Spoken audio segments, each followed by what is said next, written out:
adicionar aqui o pessoal.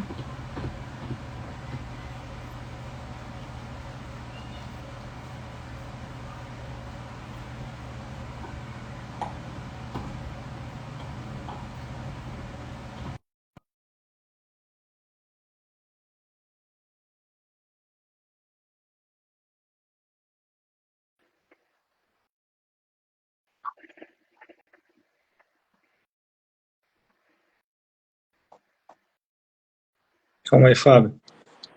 Vou virar a câmera aqui. Boa noite. Opa, boa noite. Tá ouvindo aí? E tá ouvindo bem? Tudo certo? Tá dando eco? Tá dando eco aí? Não, tá tranquilo. E também. Ô, boa Calma aí. noite, pessoal. Aqui. Então, a gente vai começar. Vamos apresentar primeiro o Dr. Marcelo Simplício. Vamos jogar aqui, né? Boa noite primeiro, né? Boa noite, Dr. Marcelo. Boa noite, Dr. Felipe. Boa noite, quanto E tempo? vamos fazer os cumprimentos aí. Tá. Quem fala? Eu vou falar primeiro, então? Pode falar. Pode ser? E Tá. você é o nosso convidado ilustre. Então, tá, meu nome é Marcelo, né? Para quem não me conhece, sou médico neurologista. Formei em neurologia aqui na Santa Casa de Londrina mesmo, onde eu estou trabalhando atualmente. Fiz faculdade no Rio de Janeiro, na Faculdade de Medicina de Campos, e cheguei a fazer educação física antes, na Federal de Viçosa, e uma pós-graduação em saúde da família pela UNB. Então, boa noite aí para vocês. Prazer aí estar aqui com vocês, não só de manhã, agora à noite também. Boa noite também para todo mundo que está aí com a gente aqui no Papo de Neuro. Queria agradecer ao Dr. Marcelo por ter aceitado o nosso convite, né, de participar da live, nosso chefe lá da Santa Casa de Londrina. E um tema super importante, que temos certeza que a gente vai poder aprender bastante aqui também nessa live. Perfeito. Então vamos dar início. Fala Neurônios é mais uma live do nosso Papo de Neuro e hoje a gente vai falar de um tema muito importante. A gente teve muitas perguntas no direct que eu vou guardar para o final aí para o Dr. Marcelo, que é o manejo da crise convulsiva no PS. Então vamos começar pelo básico. Marcelão, como você define a crise convulsiva? Crise convulsiva, né, basicamente, sem muita frescura, é quando você tem uma atividade elétrica desorganizada, né, no cérebro, causando sintomas. Né? Então, a definição de crise convulsiva é simplesmente isso. Né? Não tem muito para onde correr. Você tem uma atividade desorganizada, às vezes exacerbada, né? E isso produz uma série de sintomas neurológicos do paciente. E assim, pode ser qualquer coisa. Tem paciente que vai sentir um cheiro estranho, tem paciente que vai ver luzes estranhas, às vezes alucinação, tem paciente que vai vomitar, tem paciente que vai sentir dor de estômago e tem aquele clássico, né, aqueles movimentos tônico-clônicos, generalizados, rítmicos, ou senão aquele movimento tônico, né, aquela posição de livro, né, do paciente tônico. Então, são diversas as manifestações aí que você pode ter numa crise convulsiva. Marcelo, e você, em relação à prevalência, né? É um tema bastante importante não só para o neurologista, mas para qualquer médico que trabalha ali na porta, em sala de emergência, né? E chega bastante, né? Sim, acho que principalmente para quem está na residência de neuro aí, sabe que metade do que chega na emergência para o neurologista é crise convulsiva. Né? E é uma prevalência importante. Né? Desde que eu trabalhava no Mais Médicos, eu já peguei vários casos de crise convulsiva. Né? Então, não é uma coisa que fica restrita ao hospital terciário, não é uma coisa que fica restrita a hospital secundário, mas na UBS, às vezes, no postinho de saúde, isso vai acontecer de ter. Perfeito.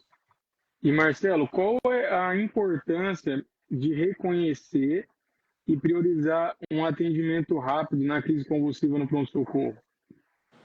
Então, Quando a gente fala de neurologia, né, você tem aquela frase clássica, né, que tempo é cérebro. E não é uma frase que serve só para AVC em janela. Né? Para as crises convulsivas também é importante isso, porque se um paciente evolui com crises convulsivas refratárias, né, que a gente vai definir aí mais adiante, a taxa de mortalidade vai subindo a cada momento que você não consegue reverter esse quadro. Então, é importante você ter agilidade no atendimento, assim como você tem agilidade no tempo no AVC, no trauma, a crise convulsiva, ela pode se tornar uma emergência importante. Né? Muito bem.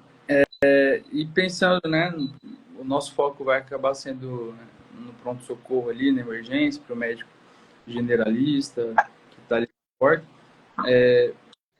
Igual você falou, né, tem um leque de sinais e sintomas que esse paciente pode apresentar.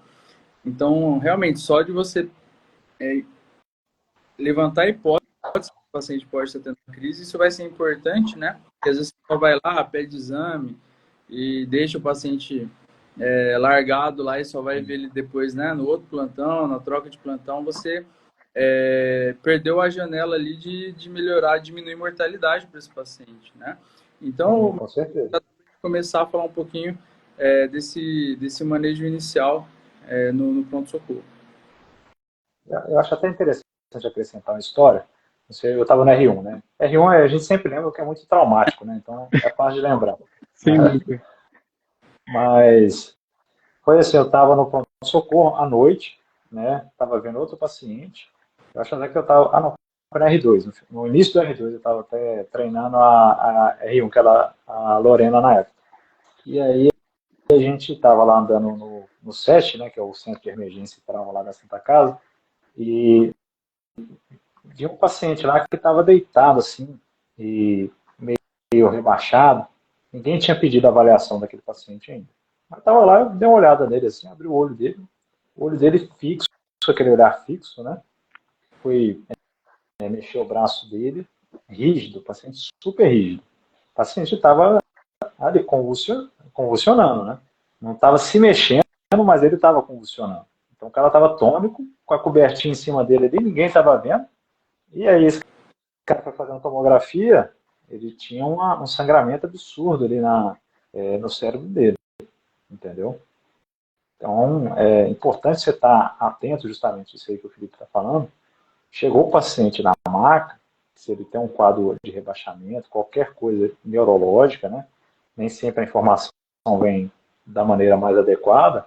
Então, dá uma olhadinha no paciente lá, né? Não vai ficar deixando ele cozinhar o cérebro dele, né? Exatamente. Então, Aproveitando já esse ensejo, então, o que definiria a necessidade de começar a introduzir as medicações anticrise ali para o controle da crise no pronto-socorro? Por exemplo, o paciente chegou convulsionando. certo, o paciente chegou convulsionando. Eu acho que a primeira medida que você tem que fazer é o ATLS, a CLS, né? Então, botar o paciente em uma condição que ele esteja monitorado, esteja com suporte de oxigênio se necessário, se a via aérea está desobstruída. Então, assim, o feijão com arroz. Né? Então, pelo menos isso a gente tem que saber, isso já é meio caminho andado. Né? Então, o paciente está lá adequadamente manejado, né, com manejo inicial. E só que ele está convulsionando, ele, sei lá, caiu ali na frente do pronto-socorro e está convulsionando. Você vai fazer como medida inicial, em termos de medicação, benzodiazepínico. Isso aí eu acho que é a regra e não se discute muito sobre isso, né? Aí a gente tem algumas escolhas de medicação que a gente pode fazer. Tem lorazepam, diazepam, né, para a gente midazolam, que são algumas opções dentro aí dos benzodiazepínicos. O seu cachorro está aí mexendo. Mas é o seguinte, então, aqui no Brasil, o que é fácil de encontrar? Né? Diazepam e midazolam. Se você olha assim, alguns estudos, você vai ver que o lorazepam, às vezes, ele é superior, né, na eficácia dele. Só que não é uma coisa que a gente tem muito disponível aqui. E um diazepam, midazolam, às vezes a gente tem disponível assim, no posto de saúde, no hospital secundário, mais regional ali. Então é sempre uma boa opção. Pelo menos isso tem que ter, entendeu? Pelo menos isso, se não tiver, você pede para a enfermeira arrumar aí de algum jeito, né? Que é importante. Então você faz a primeira medida, né? Uma aplicação do diazepam, colocar diazepam EV, ou midazolam IM, e aí você tem a possibilidade de repetir a dose depois de uns 10 minutos mais uma vez. E aí reza para já resolver aí. E a grande maioria resolve aí, né? É importante. Se continuar, só complementando, né?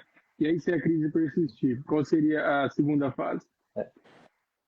Assim, se a crise está persistindo, o paciente ainda está convulsionando, ou se não estiver convulsionando assim, ativamente, né, aquela situação, ele está tônico crônico, movimentos tônicos, e você perceber que não retornou o nível de consciência adequado, né, que eu acho que é o principal aí, é o não retornar ao estado normal do paciente. Significa que essas medicações, elas não foram suficientes para resolver o caso.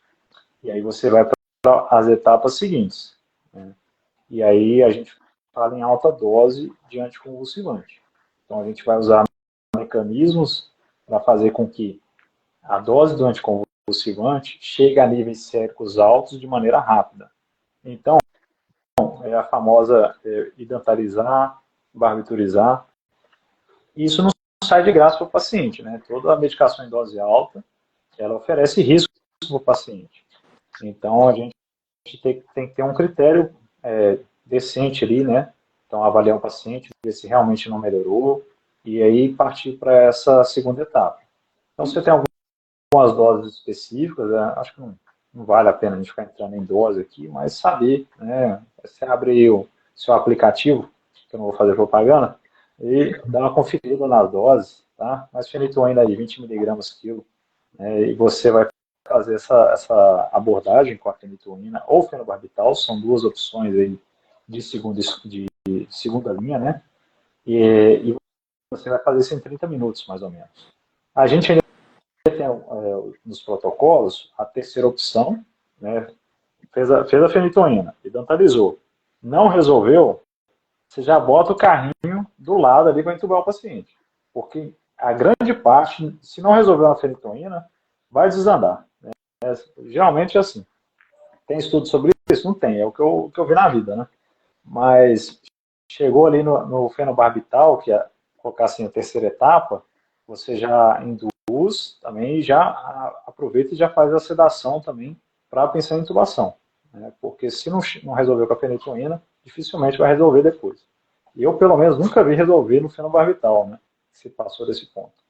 E aí a gente tem outras opções. Tem ácido valproico venoso, tem atualmente, né, foi lançado o levetiracetam, também venoso. E o que mais? Eu acho que são essas opções que eu vou lembrar agora. Tem locais que tem até topiramato, né? Mas assim, não é a nossa realidade. Não é a nossa realidade. Dificilmente a gente vai encontrar isso. Até o levetiracetam que tem no Brasil e tal, você vai achar isso em grandes centros, talvez hospitais particulares, né? E tem a opção off-label, que foi até meu R3, o Arthur, ele até comentou aí, né, que é o levetiracetam, VO mesmo, ou via sonda, né, em dose alta para tentar abordar. Né, mas isso é meio off-label, né, o ideal seria endovenoso. Mas a gente se vira com o que tem. Né? O Arthur, grande lenda na Santa Casa, né? É verdade. Sobrevivente. Eu acho que também vale a gente falar, porque essa parte acadêmica, né, é importante. Inclusive, a gente até essa semana postou aqui no Papo de Neuro um artigo colocando também dose, esse passo a passo que você esclareceu muito bem. Só que existem alguns detalhes ali que eu mesmo fui na residência com a vivência de ver vários pacientes com o mesmo sintoma, que eu acho que é importante para quem está no pronto-socorro. Igual você falou, do manejo inicial, que na verdade a importância disso já é no pré-hospitalar, né?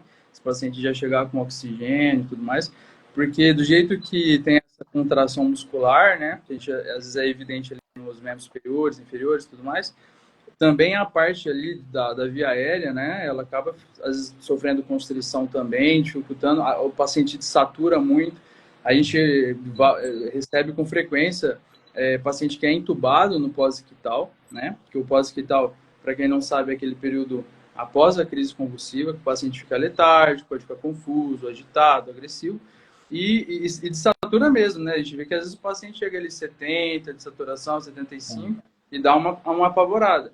Então é o momento ali de manter a calma, né? Colocar dar um suporte de oxigênio, posicionar bem o paciente, colocar às vezes um guedel, né? Para poder ver como que ele vai evoluir, se de fato, porque muitas vezes o pessoal apavora, já entuba, e às vezes não seria necessário, né? Verdade. É até interessante comentar isso, que eu acho que é uma mensagem bem bacana que tem que ficar, que a intubação na crise, né, no pós-ictal, não é igual ao Glasgow, que é utilizado no trauma, né?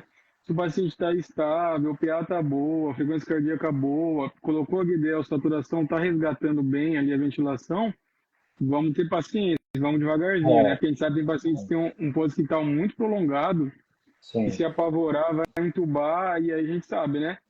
Intubação pode gerar muitas complicações, não só ali no ato mesmo, em questão de técnica, PCR e tudo mais, mas até depois para tentar extubar esse doente, né? Sim, com certeza. Meu som tá bom aí, o rapaz aqui, o Benedita, que falou que o som tá cortando. Para mim, eu tô ouvindo ok.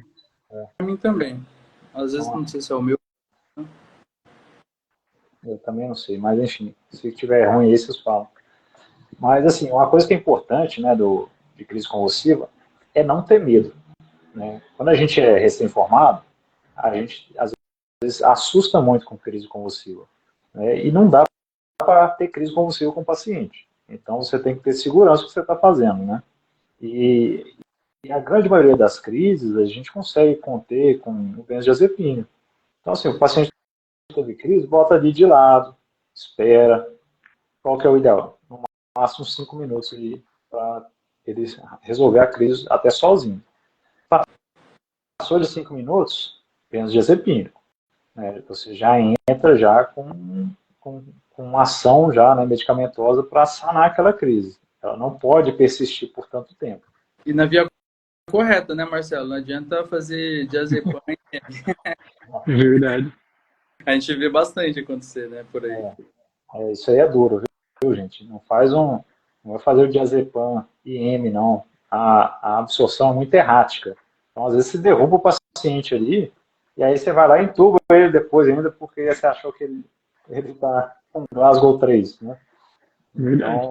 Então, ter cuidado aí com as vias de administração. O médico já está aí para ajudar, né? Quem não tem acesso, Sim. né? Verdade. Não quer dizer também que depois de uma crise você não pode entubar o paciente. A gente já teve um caso, o Marcelo vai lembrar, o Fábio também, um caso bem impactante, que foi um rapaz que teve aquela síndrome do encarceramento.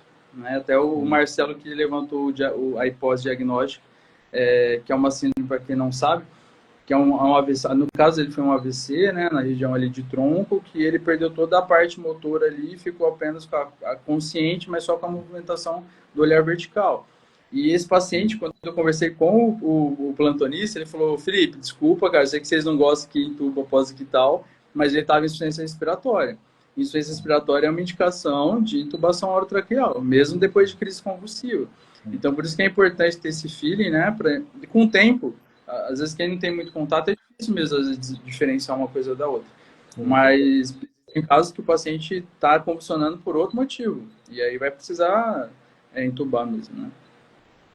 Sim, e assim, a abordagem, colocando agora assim, o estado de mal epilético, né, que seriam aquelas crises em que você não consegue resolver após 2 episódios, ou após aí 5 minutos o paciente já começa a entrar em estado de mal, você tem uma quarta etapa, né? Então você teve a primeira etapa com benzodiazepínico, a segunda com fenitoína, a terceira com fenobarbital, colocar assim, né? Você tem uma quarta etapa que é intubação e sedação profunda, né? Então faz parte do tratamento do estado de mal epilético, principalmente refratário, o processo de sedação e intubação, né? Não deixa de ser uma terapêutica. Você não está causando mal ao paciente por causa disso. Perfeito. Eu acho que também a parte, voltando às vezes um pouco antes, né, de quem receber esse paciente, tentar tirar uma história mínima ali, né, de saber pelo menos o que o paciente toma, se o paciente tem problema cardíaco, arritmia, né, você até comentou do ácido valproico, que na nossa prática a gente não usa muito no protocolo estado de mal, porque a gente acaba não tendo, muitas vezes ele é endovenoso, mas é um dos medicamentos que ele tem muita vantagem, se comparar, às vezes, com a própria fenitoína, né, no estado de mal. Mas, por exemplo, para paciente que tem problema cardíaco, né, ou às vezes um problema hepático, isso aí pode gerar mal para o paciente. Então, saber se ele toma, que tipo de medicação que ele toma, se ele tem alguma doença prévia. E também se ele já usa, né, anticonvulsivante. Sim. Isso aí entra muito na questão de investigação. E a investigação que você faz nas crises convulsivas não precisa ser uma coisa elaborada, assim, que tem que ter uma ressonância, alguma coisa assim. Você, na UPA ali, você já é capaz de fazer um mínimo ali de investigação ou de hipótese diagnóstica. Né? Pô, o paciente está com história de febre, o pescoço dele está duro igual uma pedra. Né?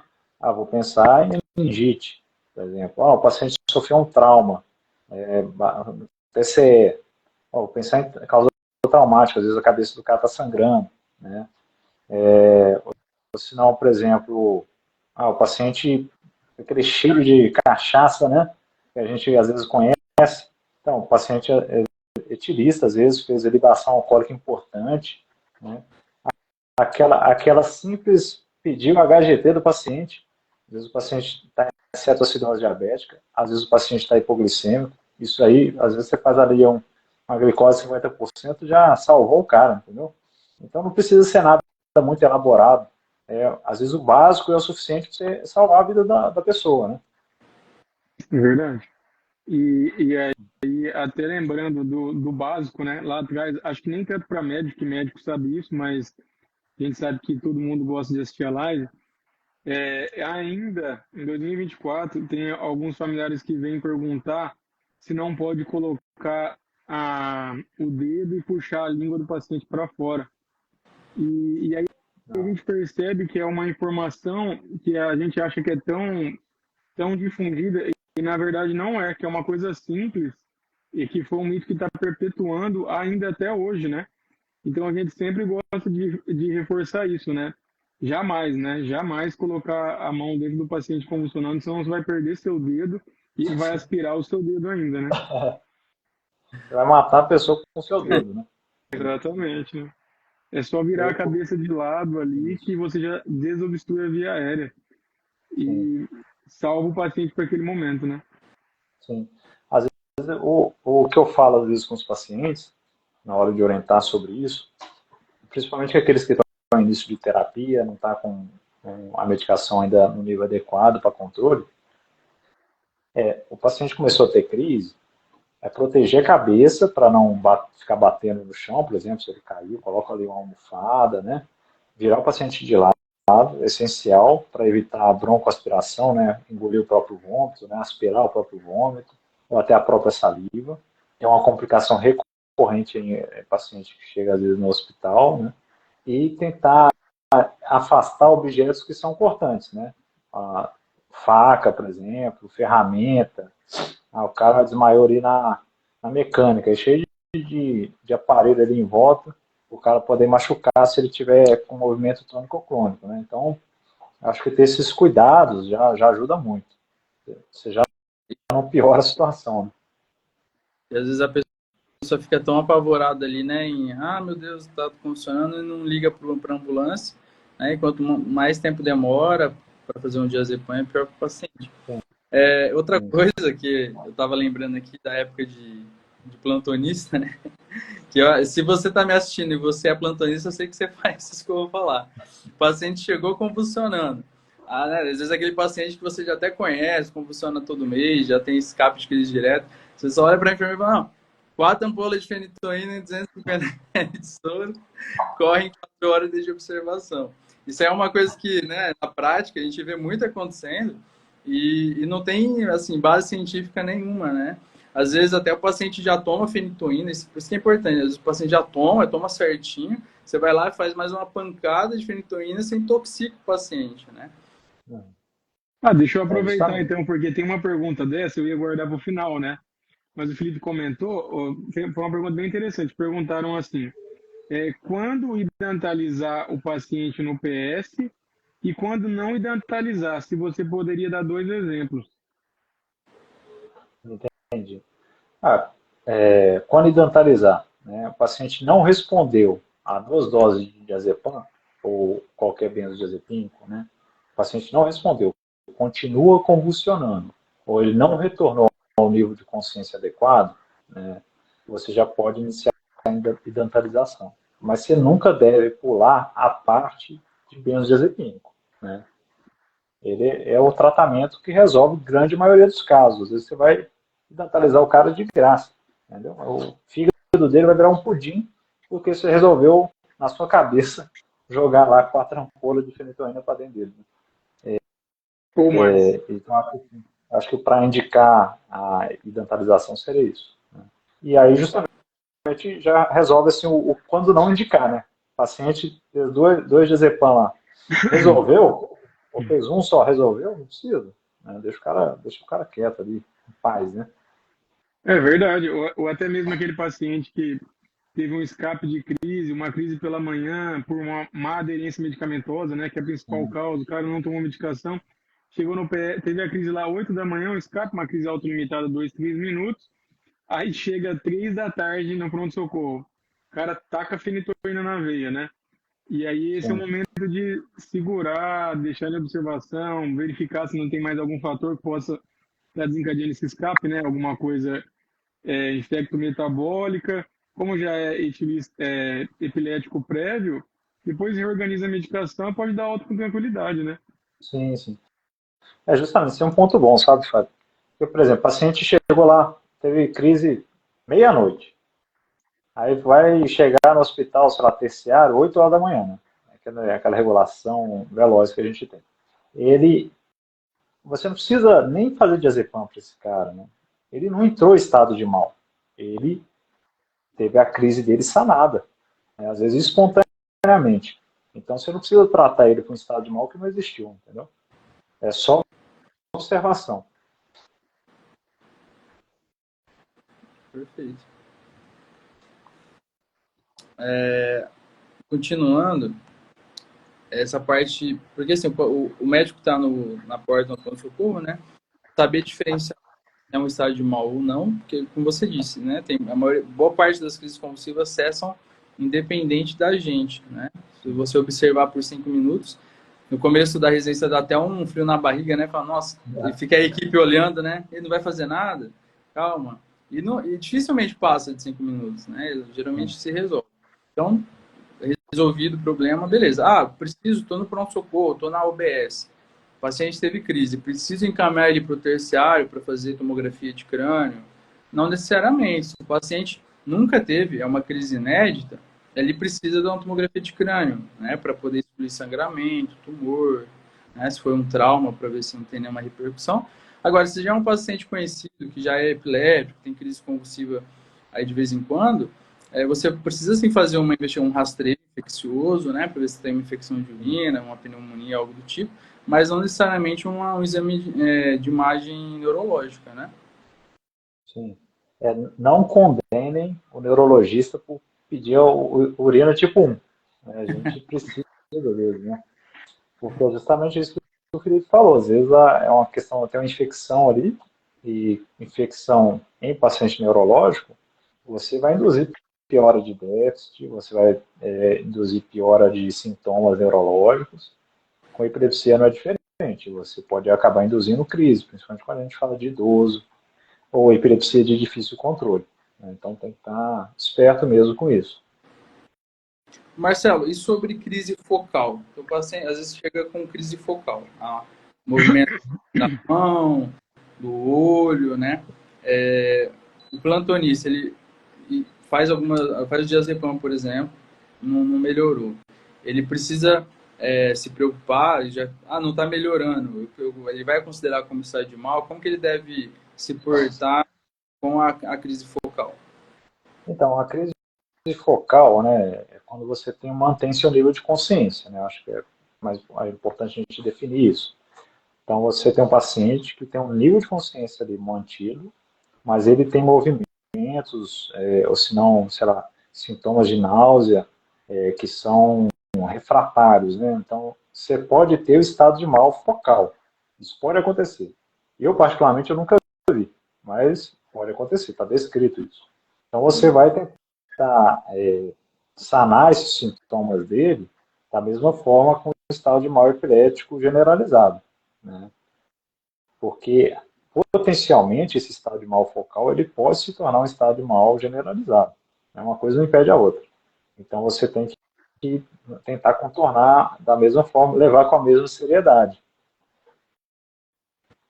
Perfeito. Pessoal, a gente vai abrir para perguntas, então. A gente tem mais algumas perguntas já no direct, mas o pessoal que está assistindo a live nesse momento, para fazer umas perguntas para o Dr. Marcelo. E aí, aproveitando, Marcelo, acho que a gente já está entrando muito bem nesse assunto já, mas quais seriam, assim, os erros mais comuns que você vê no PS no manejo da crise convulsiva? Sei que a gente já falou alguns, mas mais para frisar mesmo. Sim. Eu acho que pular etapa de abordagem, né?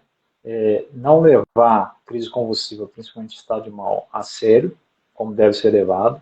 É uma urgência, né?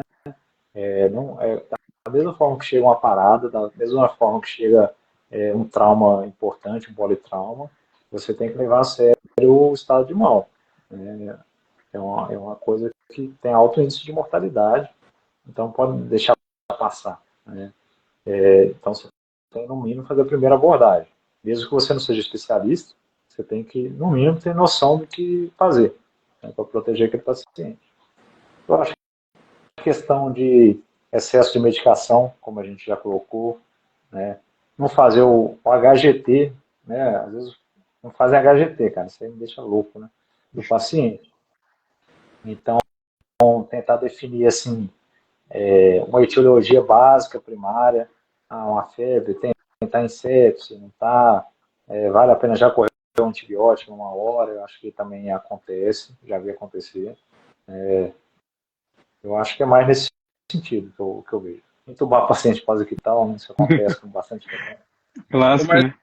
Marcelo, eu até lembrei você falando de HGT, teve um caso que eu atendi na Santa Casa, que eu cheguei de manhã para avaliar a paciente, era uma crise convulsiva. A segunda que tinha tido em uma semana, sem histórico prévio. Era uma senhora de uns 60 e poucos anos, e aí eu examinei, tirei toda a história, né?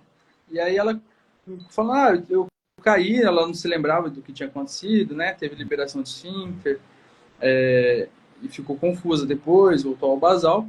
E aí, conversando com ela, eu já tinha olhado a tomografia dela antes, era uma tomografia normal. E aí ela começou a contar umas histórias de dieta e tal. Eu falei, mas como assim? Como que tá acontecendo?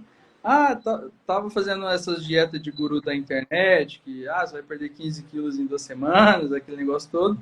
Aí eu falei assim, viu, mas a senhora tá deixando de comer? Como que tá a alimentação? Ela falou, doutor, eu tô de dieta faz, acho que era 78 horas que ela tava de jejum.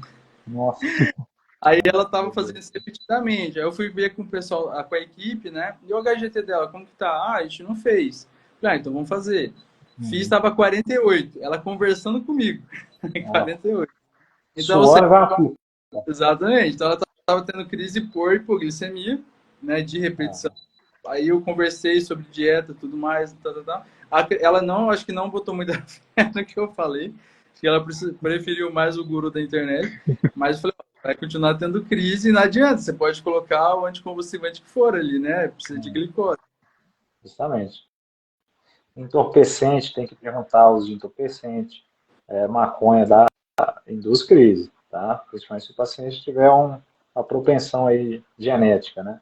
Então tem que Verdade. perguntar se não vai tomar aí uma balinha na balada, né? E vai ficar depois com a crise de graça. Né? Então tem que ficar esperto também. Me mandaram uma pergunta aqui, até escreveu, né? Apesar de não ser sobre os estados epiléticos, o que define o diagnóstico de epilepsia?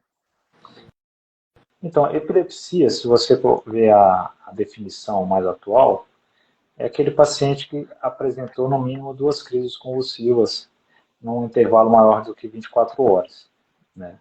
Então, é basicamente isso. Não tem muito segredo, né? Então, epilepsia, você já define aquele paciente que teve 2 crises ou mais, tá? Já é considerado aí um paciente epilético. E epilepsia não se cura, epilepsia se resolve. Então, o paciente teve lá 2 crises de epilepsia, 2 crises convulsivas, iniciou o tratamento lá e ficou depois 5 anos sem crise nenhuma. A, a crise dele, não é que ele teve epilepsia curada, não. A epilepsia dele foi resolvida. Esse seria o termo mais adequado. Eu até estava vendo que tem alguns livros que colocam que o DAI, né, que a gente usa, droga antiepiléptica, é um termo que não deve ser usado porque não existe, o medicamento não cura a epilepsia, né? Então, fármaco anticrise seria mais ideal porque é o que você evita, né? Evita o sintoma da doença, né? Mas não a doença em si. Lembrando que geralmente essas 2 crises tem que ser depois de 24 horas, né? Esse paciente tem 3 consecutivas ali, e aí nem sempre a gente vai contar como... E a gente considera uma só, né? Em 24 horas. Né? Sim, tem que ser. A definição fala sobre um intervalo maior do que 24 horas. Então, às vezes o paciente tem um de manhã ou uma no almoço, a gente não considera como paciente epilético.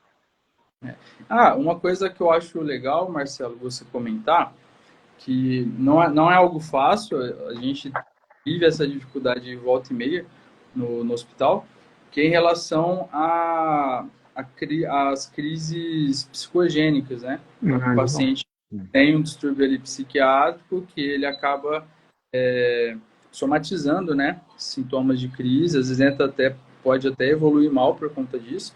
O que você gostaria de comentar sobre o assunto? Então, eu tive algumas experiências com crise não epilética, né? E uma que me marcou muito foi um paciente, que eu estava, não sei se é R1, R2, acho que é R2 talvez. O paciente chegou com uma AVC em janela, ele teve um déficit motor lá, acho que uma hemiparesia à direita, e uma afasia motora, né? Já não bate muito aí. Mas, beleza, o paciente está com déficit mesmo, sem força, aparentemente sem força, né? Foi feito o teste, o cara era muito bom ator, né? Tô brincando. Nem sempre é isso. Mas, assim, quadro clássico. Chamava um pouco de atenção ele não ter um desvio de rima ali, mas, e aí, é aquele negócio, faz tomografia, né, na dúvida, tomografia limpa, bora trombolizar. Aí a AVC até que se prova o contrário. No início do processo da trombólise, o paciente fez uma crise convulsiva, né, então ficou crônica. Aí para a trombólise, vira o cara, para ele não broncoaspirar nem nada, e o cara melhorou. Beleza. Aí enterramos esse paciente e faz tomografia e não tem lesão que aparece, né? E assim, o déficit dele era para ser uma lesão de cerebral média, ele tinha que aparecer na tomografia, não tinha como. E aí faz tomografia e nada. E aí o cara lá com déficit na UTI, mantendo ainda o déficit completamente afásico. E aí você pede a ressonância, agora vai ser alguma coisa, né? Na ressonância vai aparecer. Não apareceu nada. Fez eletro, nada. O paciente não tinha nada neurológico, ele era 100% psicogênico. E a gente só vai ver ele falar depois que a gente iniciou antipsicótico para ele, né, na enfermaria. Então tem hora que é muito difícil você definir, principalmente quando tem alguns sintomas associados. Né? Por exemplo, esse aí parecia um AVC depois crise. Né? Então, você fica ali sem um eletroencefalograma ali, você fica na dúvida, não tem o que fazer. Também tem aqueles casos dos pacientes que eles têm crise convulsiva real e tem aquelas crises psicogênicas associadas, né? São pacientes extremamente de difícil manejo, porque às vezes você é excessivamente invasivo com esses pacientes sem necessidade. Às vezes ele não está fazendo estado de mal, ele só está em um estado lá de psicose. E aí entra a importância do eletroencefalo ali no pronto-socorro, que devia ser uma regra, né? Então aí que seria importante para você definir o que é o que. Eu acho que esse caso é importante e você também identificar aquilo que não é crise. Né? Você tem alguns sintomas clássicos que não é crise. Por exemplo, um paciente que resiste à imobilização. A princípio, você não deve ficar segurando o paciente com crise. Né? Você só deve evitar que ele se debata em alguma coisa que possa machucar ele. Mas, eventualmente, o pessoal às vezes tenta segurar o paciente, e o paciente, às vezes, ele vai puxar assim seu braço, como se ele não quisesse que fosse controlado. Acho que uma coisa que ajuda muito é o paciente que tem crise de olho fechado. Né? Você vai tentar abrir o olho do cara não abre, né? O cara está fazendo força para fechar o olho. Então, esse é um sinal importante. Movimentos que são muito coordenados, né? Fica batendo de um lado para o outro, de um lado para o outro. Ou senão fica emitindo sons com palavras complexas, né? Então, você tem alguns sinais ali que mostram que não é crise. Eu acho que é ficar atento a isso. O paciente também não ficar recebendo medicação gratuitamente, né? Mas tem hora que é um desafio, tem hora que é difícil. Inclusive, teve uma pergunta aqui, o que é SINEP, né? E o Marcelo acabou de comentar, é crise não epilética psicogênica, e na dúvida, no pronto-socorro, sem eletroencefalograma, tem que conduzir como estado de mal, né? Sim. Não tem como saber. Geralmente, quando não é SINEP, quando é SINEP, na realidade, o diazepam já resolve, né? Porque a pessoa vai dormir. Dormir, Entendeu? Mas, cara, tem pacientes que são refratários a isso. A gente já teve caso, né, na Santa Casa, de paciente muito complexo que era refratário a diazepam. Diazepam é igual água para o paciente. Até para sedar o paciente com midazolam, propofol, foi difícil. E era uma paciente que tinha tanto crises convulsivas reais como não epileptogênicas. Né? E ela Realmente, chegava a urinar na roupa, lembra? sim, era assim, perfeito, Psicogênica. perfeito. Muito difícil de identificar. Então, também, assim, não se condene se por acaso você tiver que abordar e às vezes até entubar um paciente assim. Às vezes é muito difícil identificar.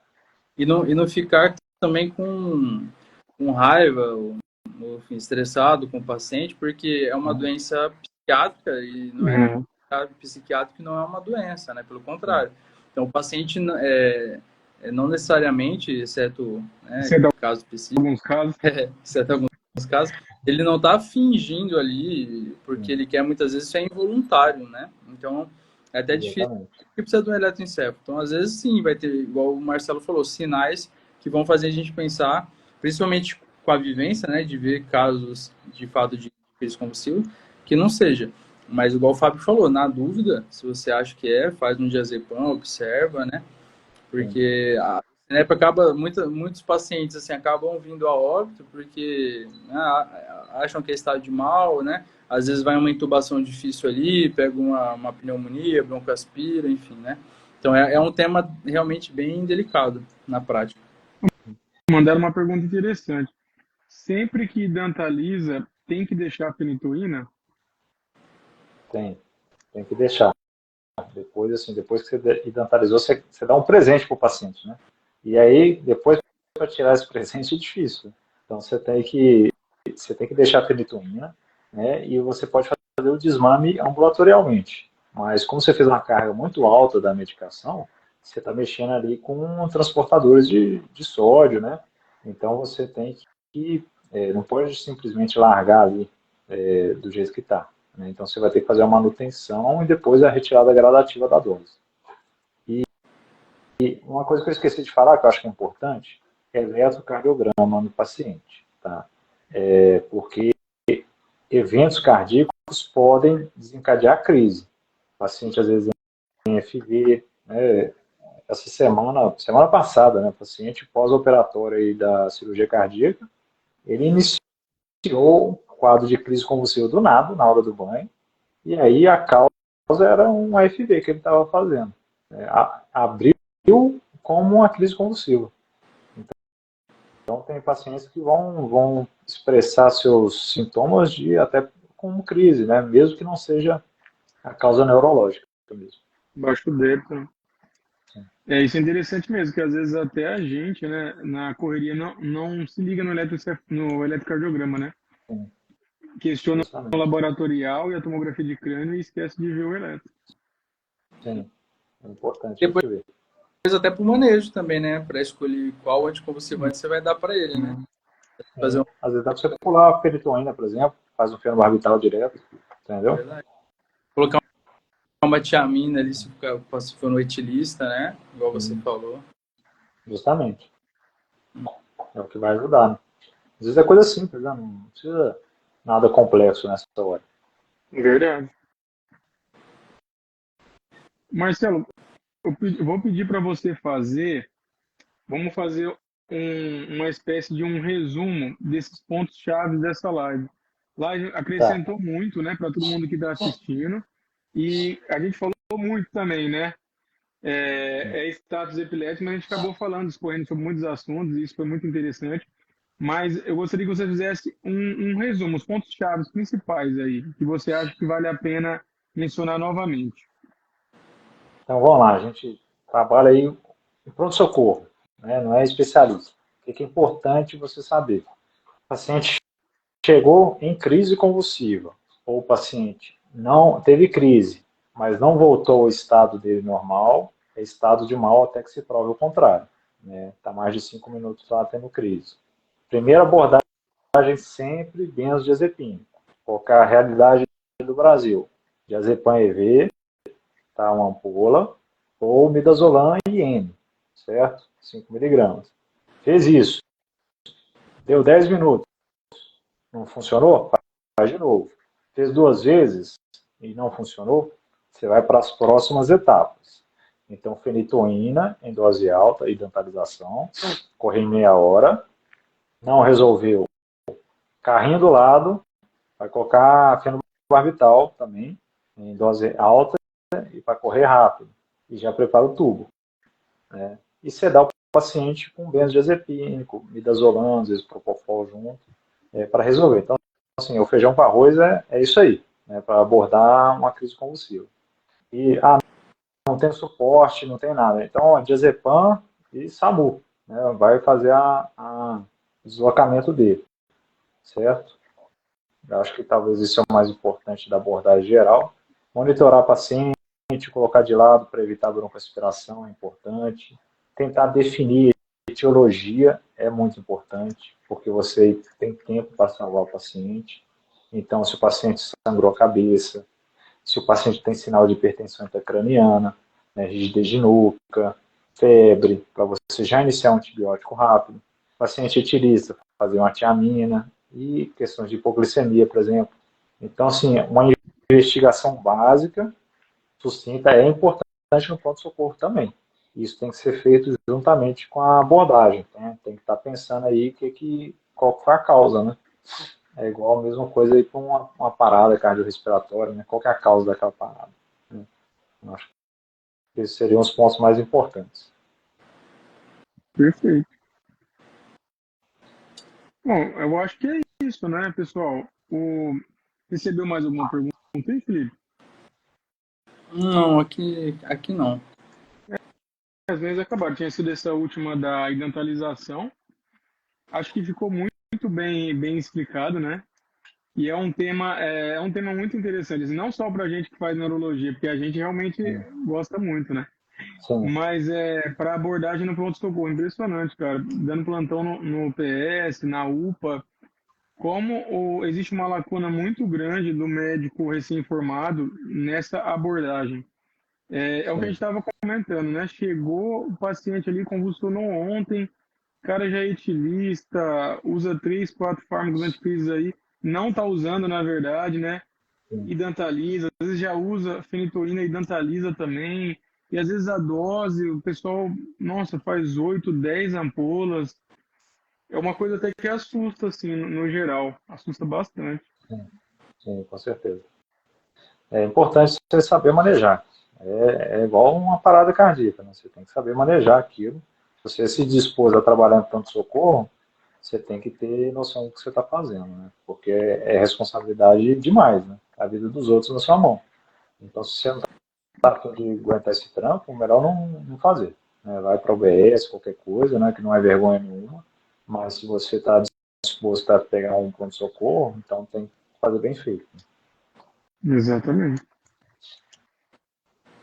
Bom, a gente quer, então, agradecer todo mundo que ficou com a gente aqui na live. Tem o pessoal aqui da Santa, nossos parceiros, estão sempre conosco também, e mandando mensagem nas outras redes sociais, que é o mais gostoso. E agradecer principalmente o Dr. Marcelo, né? A gente sabe que na correria do dia a dia é difícil parar e ter um tempo para conseguir falar sobre um assunto desse, né? E ele prestigiou, a gente prestigiou, né? Uma aula dele hoje com um tema extremamente importante e que acrescentou muito, não só para nós, mas para todo mundo que assistiu, né? Eu também queria Pode falar, Felipe, desculpa aí. agradecer o Dr. Marcelo, faço das palavras do Fábio e a minha, por toda a explicação, por ter se disposto, né, na quinta-noite, véspera de feriado, estar aqui discutindo algo que a gente gosta, né, no dia a dia, aí, é o que a gente escolheu fazer para a vida e poder contribuir com todo mundo que acompanha a gente aqui no Instagram, no YouTube. Então, muito obrigado, Marcelo. Bom, eu que vou agradecer aí, né, vocês terem me chamado, ter tido essa confiança, né, da gente não ser cancelado nos primeiros 10 minutos de live, né, e, pô, eu fico muito feliz aí com o trabalho de vocês, da página que vocês criaram, sabe, isso traz muita alegria aí para a neurologia da Santa Casa, né, é um trabalho diferente, que dá importância aí para a nossa residência, então vocês que estão de parabéns, viu? E que continue assim, vocês vão ter muito sucesso. Obrigado. Muito obrigado. Bom, então é isso, pessoal. Essa foi mais uma live do Papo de Neuro. A gente vai deixar a live a partir de amanhã no Instagram. Depois, com o passar do tempo, a gente disponibiliza no YouTube também. Muito obrigado pela parceria de sempre. E até a próxima. Tchau, tchau. Até mais. Tchau, tchau. Tchau.